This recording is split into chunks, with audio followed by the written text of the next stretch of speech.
In this video, we're going to solve another absolute value equation, and like all the others, the goal here is to isolate your absolute value. You can't do anything until you get rid of that. Now this 11 that's out front, in this case we see this plus sign, so this 11 is adding to that absolute value. So you're going to subtract 11 right away so that you can get your absolute value alone. So the absolute value of 10x minus 9 is equal to 110. From there, what we do is we understand that this absolute value of that stuff inside could be positive or negative. So you could have the absolute value of a negative 110, it'll equal 110. The absolute value of a positive 110 will also equal 110.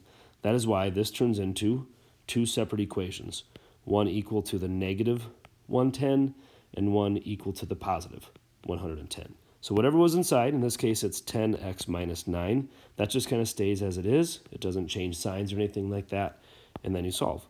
So we add 9 on both parts here in order to get the x alone. So you have 10x is equal to negative 101, and also 10x is equal to 119. And then you finish by dividing by 10 on both sides for both equations. So the steps look a lot the same, but you just have different numbers. So negative 10.1 and x equals positive 11.9 are your two separate answers. So isolate that absolute value and then set it equal to a negative and positive to be able to solve.